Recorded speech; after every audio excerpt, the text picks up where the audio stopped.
Bad breath. Best ways to get rid of it. Just because this advice is boring does not mean it isn't true. One, pretty simple, basic, you hear it a million times, brush and floss every day, especially flossing. Food can get trapped in your gums down around your teeth. Food stuck in your gums starts to break down in your mouth, and it gets stinky. Think about it. Your poop is stinky. Your poop is made out of bacteria and broken down food. Your mouth is full of bacteria, and if you leave food in there, it will break down in there. So you just gotta ask yourself, would you rather have your poop hanging out in your mouth or leaving safely through your butt? Pretty easy question if you ask me.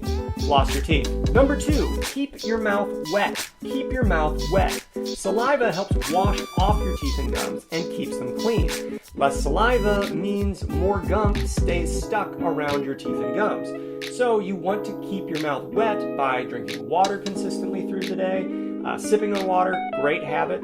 Don't sip on soft drinks or juice or anything like that, but sip on water, that's smart. Also, close your mouth and breathe through your nose. Another very basic thing that makes a huge difference.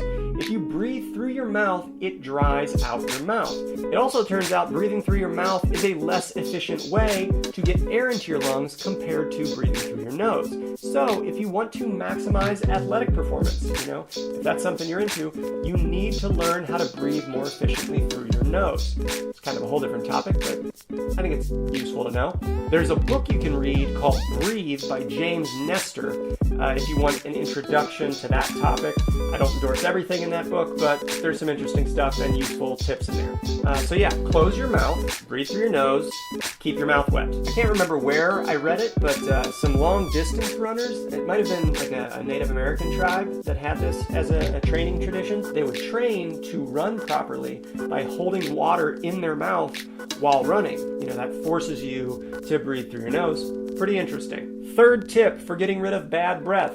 If you smoke, breaking that habit can improve your health like crazy. You know this. It can also get rid of a major source of bad breath. I have a video on my YouTube channel all about tips for quitting smoking if you're interested. I know that sounds probably annoying, like you've been told to quit a million times, blah, blah, blah, blah, blah. But that video has some different tips than things that you're probably used to hearing, and I promise not to be, I'm not trying to be condescending, I'm not trying to berate you. If you want to quit smoking, check out that YouTube video. There's a book you can check out called Alan Carr's Easy Way to Stop Smoking Without Willpower. It's worth your time. Alan Carr, he successfully quit smoking. He had a very deep understanding of the psychology of smoking, and he was way ahead of his time in terms of how he approached quitting.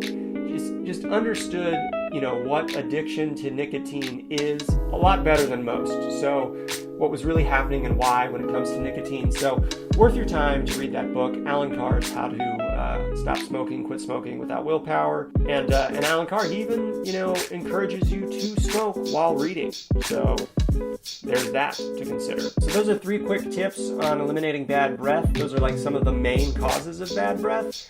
And they're very basic. I know you're like, well, aren't you going to sell me some miracle mouthwash that fixes it? No, I'm not, because that's probably not what you need. You probably don't need breath mints. You probably don't need mouthwash. You probably just need to brush and floss your teeth consistently and deal with dry mouth and quit smoking. And if you still have problems with bad breath, there's other things you can look into, but that's going to take care of a lot of your issues. Don't get too worried about bad breath until you're doing all 3 of those things consistently. If you're still having bad breath at that point, I have a YouTube video that you can watch that goes into more detail on some other weird sources of bad breath, some uncommon sources of bad breath, but that's probably not why you're dealing with a bad breath issue if you're playing the numbers statistically. So yep, there was some boring advice on how to fix your bad breath.